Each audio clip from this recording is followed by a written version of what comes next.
Sarah Chen sat in the back row of the tactical assessment classroom, her pen moving steadily across her notebook. Around her, 46 other cadets filled the air with heated debates about military strategy. The Velkari clicked and chittered in their rapid language, their insect-like bodies swaying as they argued. The Zentari twins boomed their opinions in deep voices that shook the floor. The Ashanti students spoke so fast their translators could barely keep up. Sarah just listened and wrote notes. "The correct approach is obviously a three-pronged assault," declared Zix Thara, the Velkari sitting 2 seats away. Her mandibles clicked with satisfaction as she gestured with 4 arms.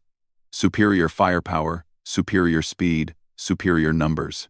Professor Galatrix nodded his massive head, all 4 of his arms typing notes on different tablets at once.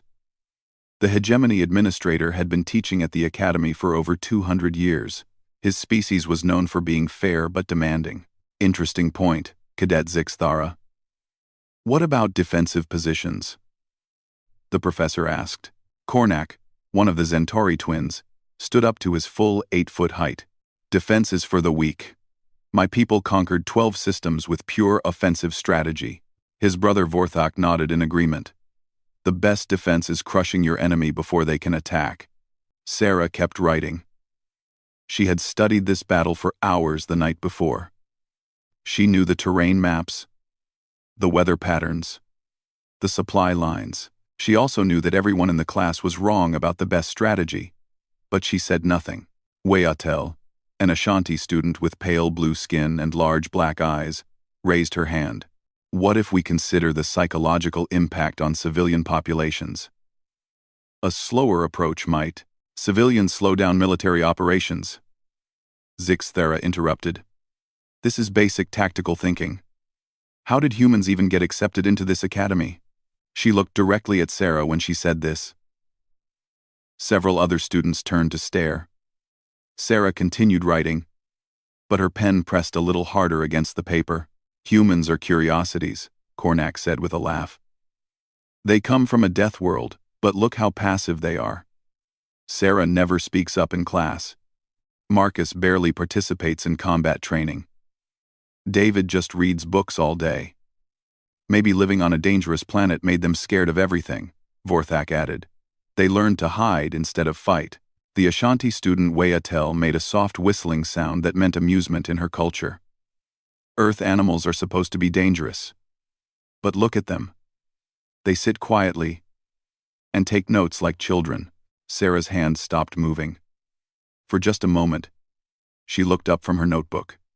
Her dark eyes met Zix Thara's compound ones. There was something in that look that made the Velkari's chittering slow down. Then Sarah went back to her notes as if nothing had happened. Professor Galatrix clapped 2 of his hands together. Enough discussion. Cadet Chen, you have been unusually quiet today. What is your assessment of the Proxima campaign? The classroom fell silent. All eyes turned to Sarah. She could feel their expectation, their amusement, their certainty that she would embarrass herself. Sarah closed her notebook and stood up slowly. She was average height for a human, which made her shorter than most species in the room. Her black hair was pulled back in a regulation bun. Her uniform was perfectly pressed. She looked completely unremarkable. I'm listening, she said simply. The silence stretched for several seconds. Then Zix Thara began chittering with laughter. The sound spread through the room as other students joined in. Even some of the normally respectful Ashanti students made their whistling sound. Listening? Kornak boomed. That's your tactical assessment? Listening? Professor, perhaps humans need more time to process complex information. Weatel suggested, her tone sweet but cutting. Their neural networks are quite primitive compared to most species. Sarah's jaw tightened just slightly.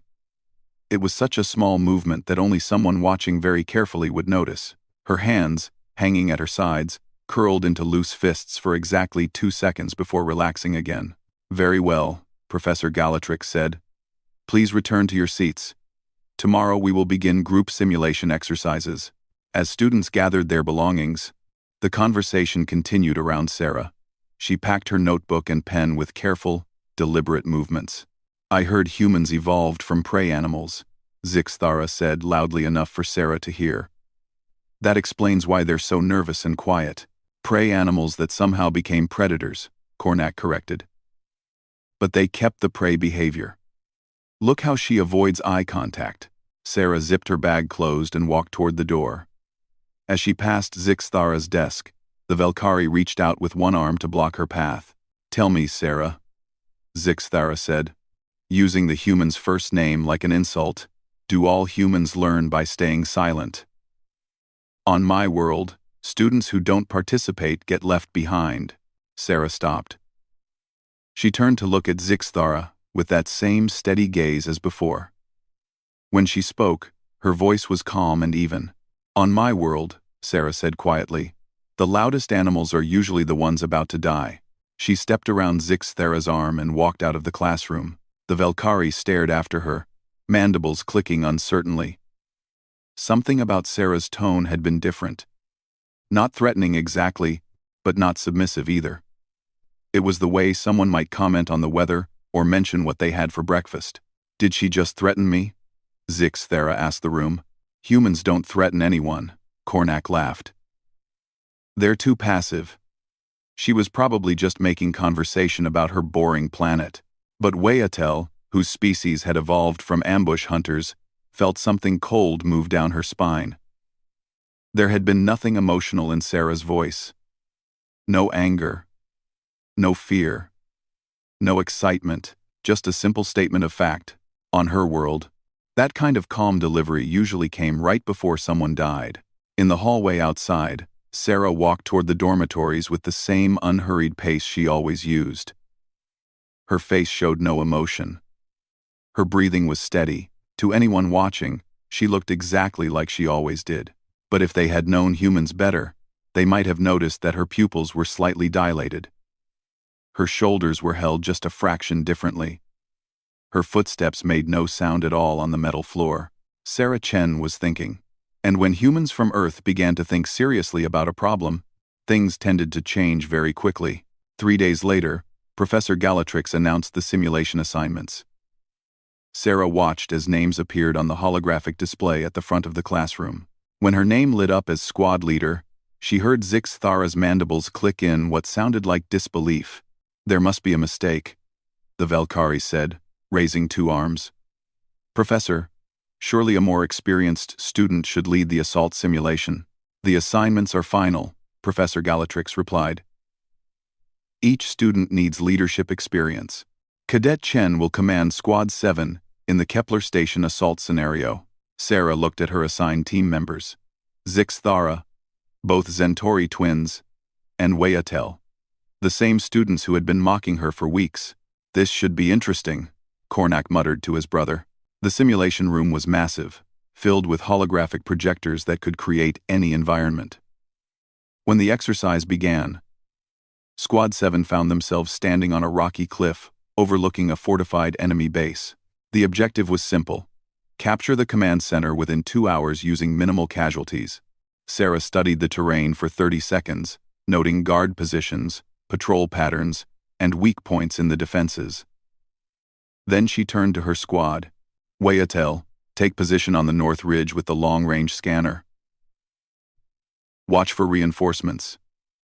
Vorthak, you're with her as backup.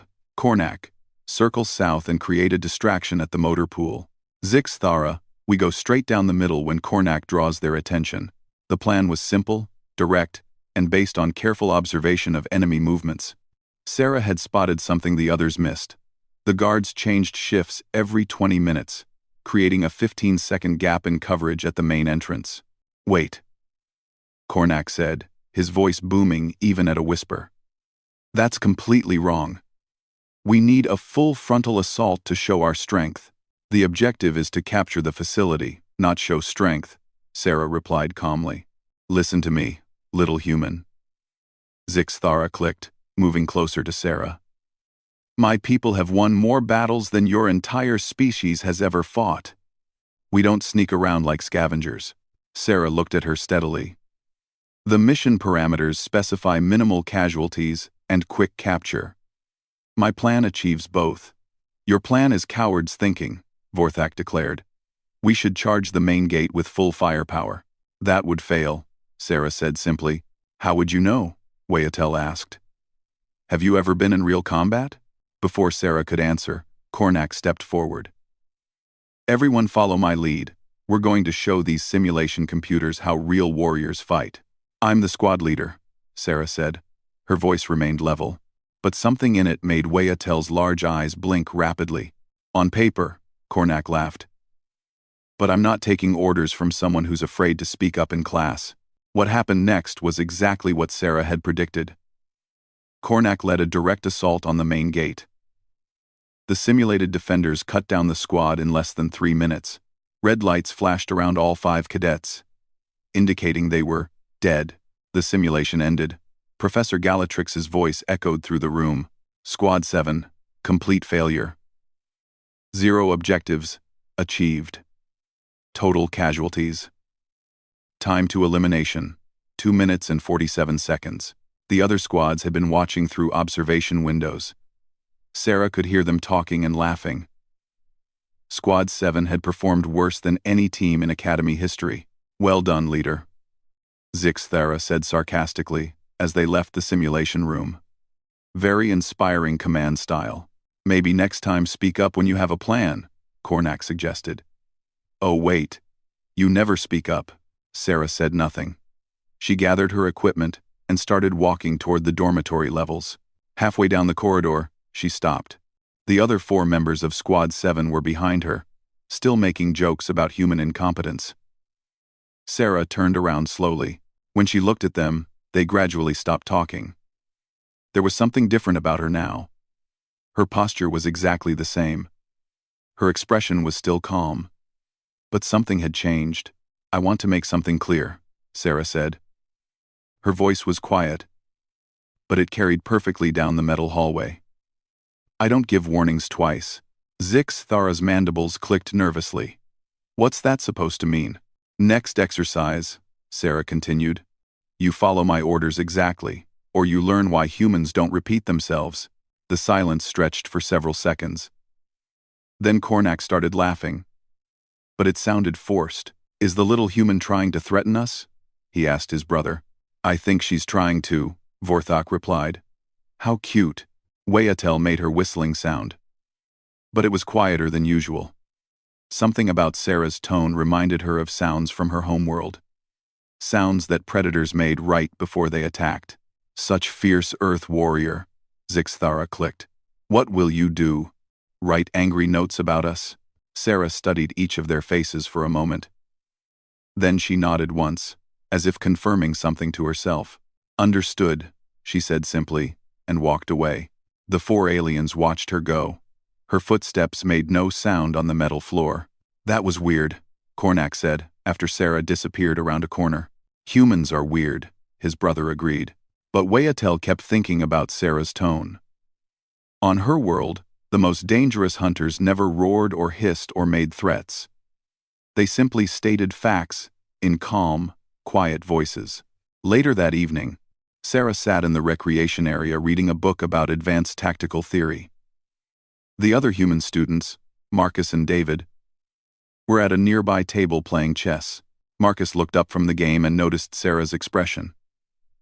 She looked exactly the same as always, but something felt different.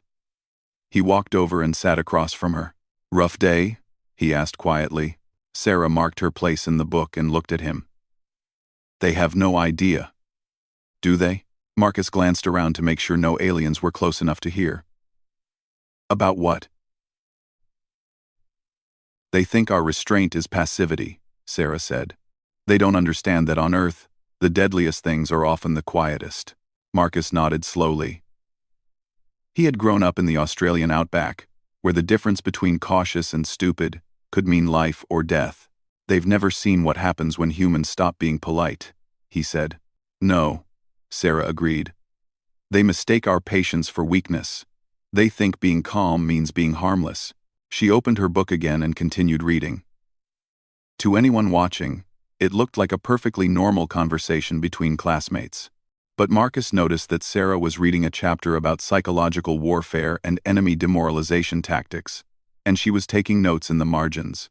David looked up from his chess game and caught Marcus's eye. The three humans shared a look of understanding. They had all grown up on a world where making the same mistake twice could get you killed. Their alien classmates were about to learn why Earth was called a death world, and why humans only gave one warning. 2 weeks after the failed simulation, Professor Galatrix made an announcement that caused excited, chittering, and booming voices throughout the classroom. "Your final examination will be a survival exercise," he said, his forearms working different controls to bring up a holographic planet. 1 week, on Trauma 7, Sarah looked at the rotating image of the world and felt a cold recognition in her stomach. She had read about Trauma 7 in her xenobiology studies. It was classified as a Category 9 death world, 1 level below Earth's Category 10 rating. The planet has acid rainstorms that can strip flesh from bone, the professor continued. Carnivorous plants that can sense movement from miles away. Unstable geology with frequent earthquakes and gas eruptions. Even the water contains parasites that can kill most species within hours. Excited whispers filled the room. This was exactly the kind of challenge the Academy's elite students had been preparing for. "You will work in the same teams from your recent simulation exercises," Professor Galatrix announced. "Each team must gather survival resources, establish a secure base, and reach 3 different extraction zones before time runs out." Sarah closed her eyes briefly. The same team. Zixthara, both Zentari twins, and Wayatel, the ones who had ignored her warning. "This will be easy," Cornac declared after class ended. "My people have survived on dozens of hostile worlds. Velkari are natural survivors," Zixthara added. "Our exoskeletons resist most environmental damage, and Ashanti have enhanced sensory systems for detecting danger," Wayatel contributed. They were planning their approach as they walked toward the dormitories. Sarah followed behind them, listening. "We'll need high-energy ration packs," Vorthak said, "and portable shelter units rated for acid storms. Environmental suits with full atmospheric recycling," Cornac agreed, "plus emergency beacons and medical supplies." Sarah quickened her pace to catch up with them. "Those won't work on Trauma 7," she said quietly. The 4 aliens stopped walking and turned to look at her. Zixthara's mandibles clicked with annoyance. "Of course they'll work," the Velkari said. "This is standard survival equipment used throughout the galaxy." "Standard equipment fails on Category 9 worlds," Sarah replied. "The acid rain corrodes most metals in hours. The electromagnetic storms disable electronic systems. The atmospheric pressure changes constantly." "How would you know?" Wayatel asked. "Humans barely qualify for academy admission." Sarah pulled out her datapad and showed them research files she had compiled. Weather patterns on Trauma 7. Geological surveys. Chemical analysis reports. Equipment failure rates from previous expeditions. "I've been studying the planet since the professor mentioned it," she said. "The storm cycles follow a pattern based on magnetic field fluctuations. There are safe zones, but only if you know how to read the signs." Cornac took the datapad and glanced at it dismissively. "This is just paranoid human overpreparation. You're scared of everything because your planet tried to kill you." "My planet did try to kill us," Sarah said calmly. "That's why we learned to survive. We don't need survival tips from a death world primitive," Zixthara declared. "Velkari technology has conquered environments far more hostile than this little planet." Sarah looked at each of them steadily. "The environmental suits you're planning to bring have polymer seals. Trauma 7's atmosphere dissolves polymer in 6 hours. "Impossible," Vorthak boomed. "These are military-grade suits." "Military-grade for normal worlds," Sarah corrected. "I can show you the chemical breakdown reports." "We don't need to see anything," Cornac said. "Your species thinks everything is dangerous because you evolved to be afraid of your own shadows." Sarah's expression didn't change, but her breathing slowed slightly. "The shelter units use electronic climate control. The electromagnetic interference will shut them down. Our backup systems," Wayatel began, "will also fail," Sarah interrupted. "Everything with circuits fails on Trauma 7. "Then what do you suggest?" Zixthara asked sarcastically. "Should we bring sticks and rocks like your ancestors used?" "Yes," Sarah said simply. The silence that followed was broken by Cornac's loud laughter. She's serious. The human wants us to use rocks. This is what I mean about Deathworld thinking, Vorthak said to his brother. They're so primitive they think technology is unreliable. Sarah, Wayatel said in a voice she might use with a child. We appreciate your concerns, but we have advanced degrees in environmental sciences and tactical planning. I think we know more about survival than someone from a backwards planet. Sarah watched them for a long moment. When she spoke, her voice was very quiet. Trauma 7 has underground cave systems near every extraction zone. The caves provide protection from acid storms and stable temperatures, but you have to know how to find them. Cave systems, Zixthera repeated mockingly. Let me guess. Humans used to hide in caves on Earth?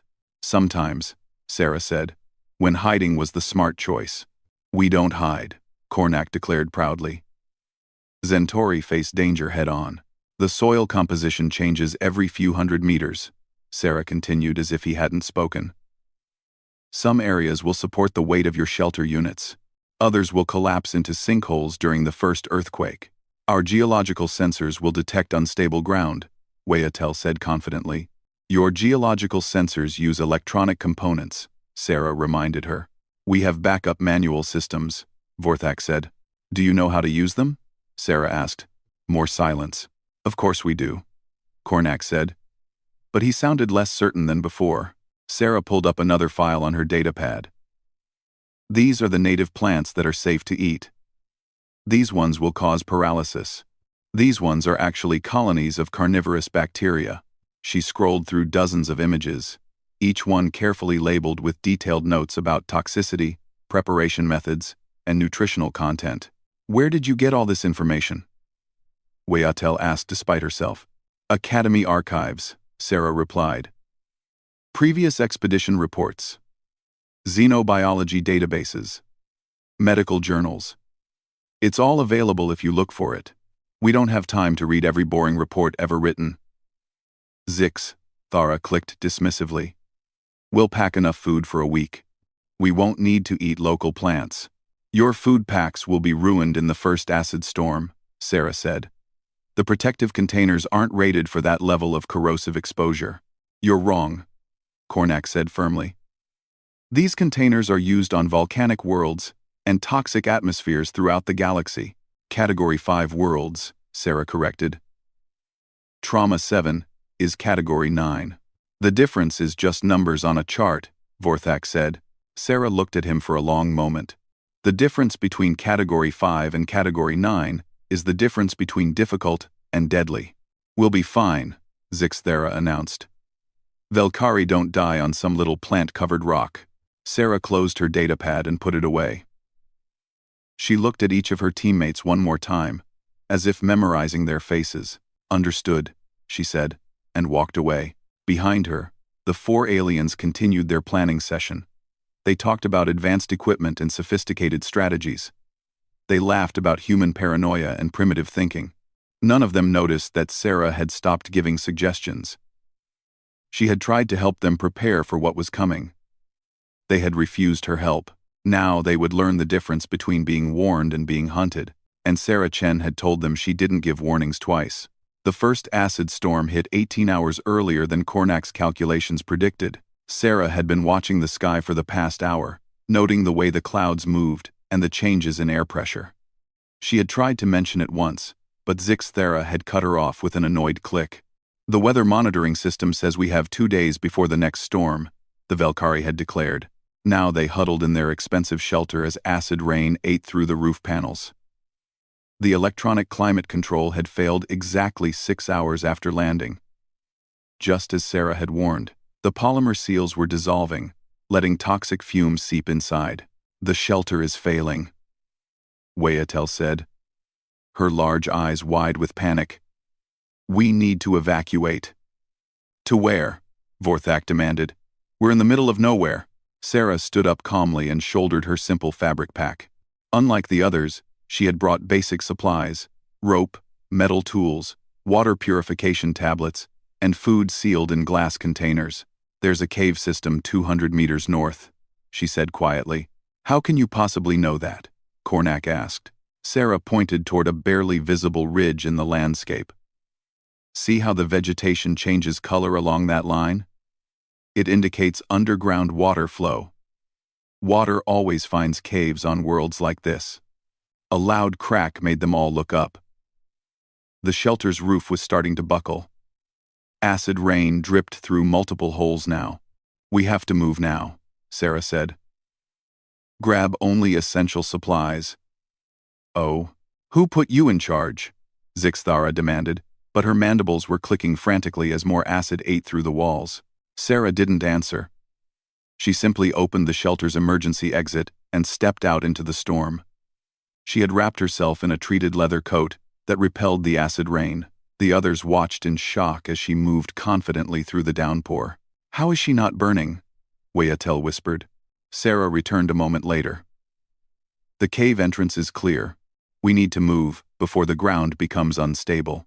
As if summoned by her words, a deep rumble shook the ground beneath them. The geological instability Sarah had warned about was starting. Everyone out, Cornac commanded, finally accepting the situation. They grabbed their packs and followed Sarah into the acid storm. Within minutes, they understood why their equipment had failed so spectacularly.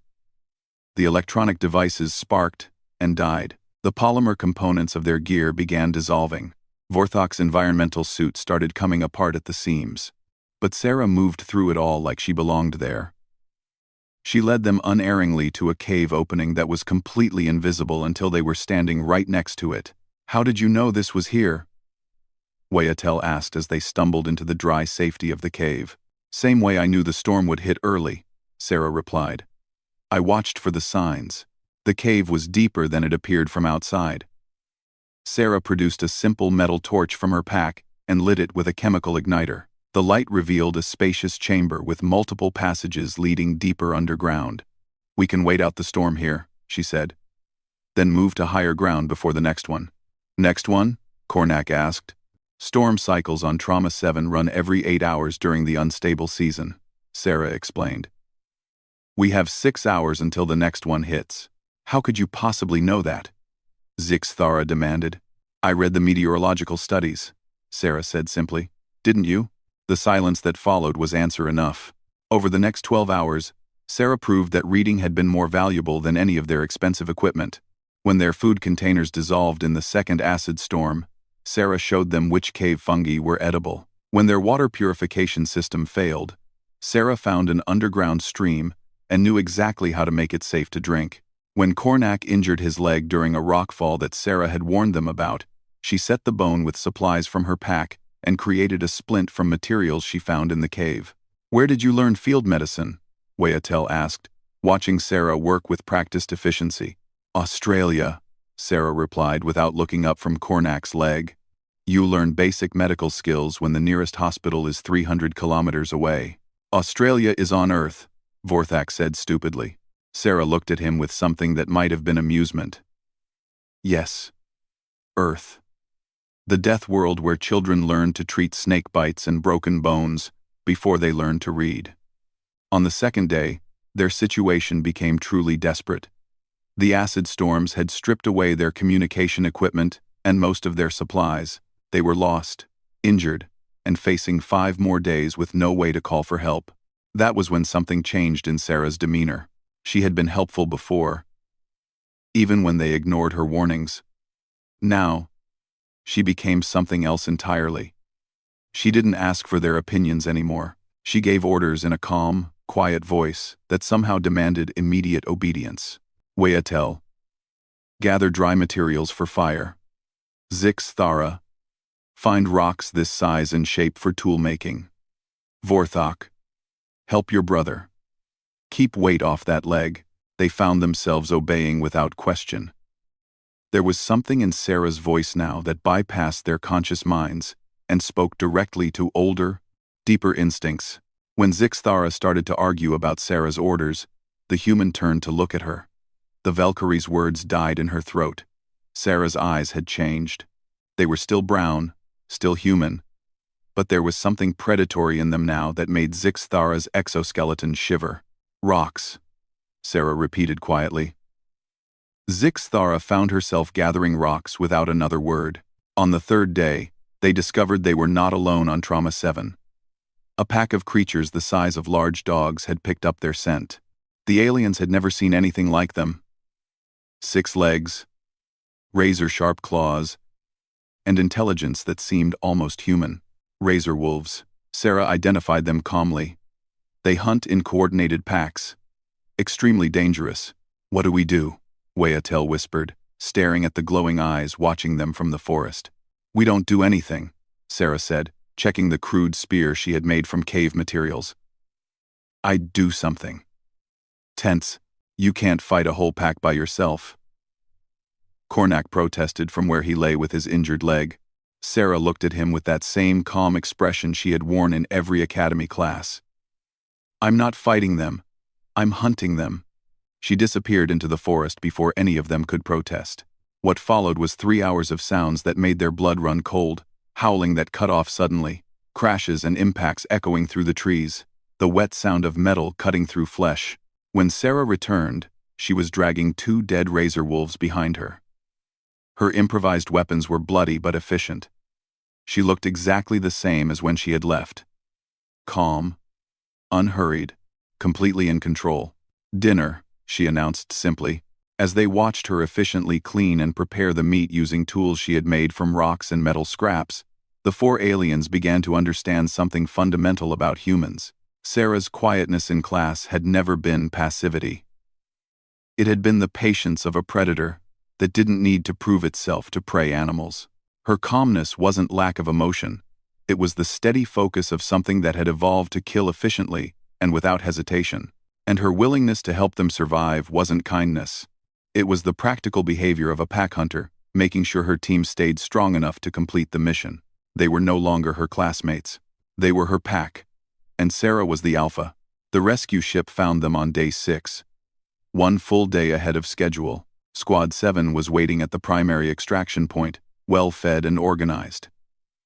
They had established a secure camp with fresh water, preserved food stores, and detailed maps of the surrounding area. Cornac's injured leg had been properly treated and was healing faster than medical predictions suggested. The rescue team was confused. Where are your emergency shelters? Asked Commander Thylex, a hegemony officer with 6 arms and obvious battle experience. Your distress beacons? Destroyed in the first storm. Zixthara replied. All electronic equipment failed. Then how did you survive?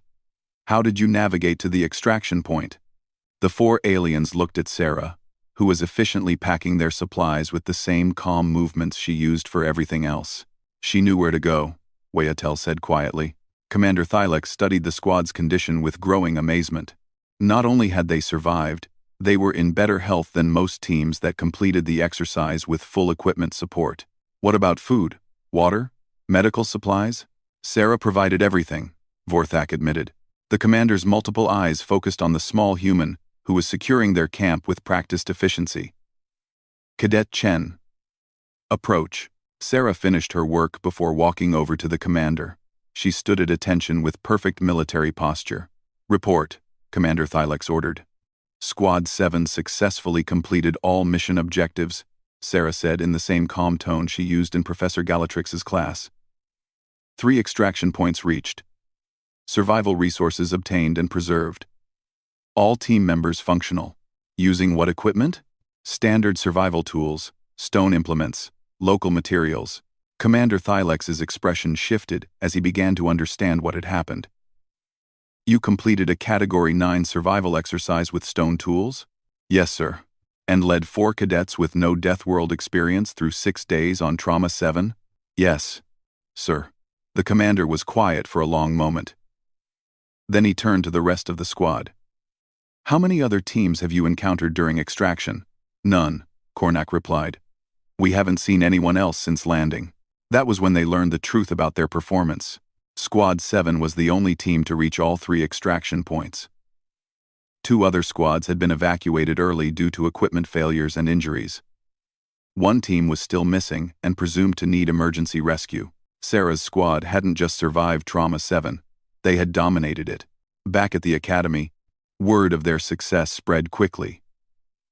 Students who had mocked Sarah's quietness now watched her with different eyes as she walked through the corridors. The laughter had stopped completely. Professor Galatrix called Squad 7 into his office for debriefing 3 days after their return. "I have reviewed the recording devices we placed throughout the exercise zone," he said, manipulating controls with all 4 arms. "Would you like to see what other teams experienced?" The holographic display showed clips from other squads. Expensive equipment failing exactly when and how Sarah had predicted. Teams huddled in inadequate shelters as storms destroyed their supplies. Cadets panicking when their technology stopped working. Squad 12 lost 2 members to toxic plant exposure, the professor continued. Plants that were clearly marked as dangerous in the preparatory materials Cadet Chen compiled. Zix Thara's mandibles clicked nervously. "We didn't know she had researched the plants." "Did you ask to see her research?" Professor Galatrix inquired. Silence. Squad 15 was evacuated when their leader suffered severe acid burns, the professor continued. Their environmental suits failed after 6 hours of exposure. "Sarah told us that would happen," Wayatel admitted quietly. "Did you listen to her warning?" More silence. Professor Galatrix turned off the holographic display and looked at each of them in turn. "Cadet Chen, you provided accurate warnings about equipment failures, environmental hazards, and survival strategies. Were these warnings heeded by your squad?" "No, sir," Sarah replied simply. "Yet you still ensured their survival." "Why?" Sarah thought for a moment before answering. "Mission completion required full squad survival. Personal conflicts don't override tactical objectives." The professor nodded slowly. "And how would you evaluate your squad's performance?" "They learned to follow orders when the situation became serious," Sarah said. "Learning speed was slower than optimal, but final results were acceptable." After they were dismissed, Zix Thara approached Sarah in the hallway outside the professor's office.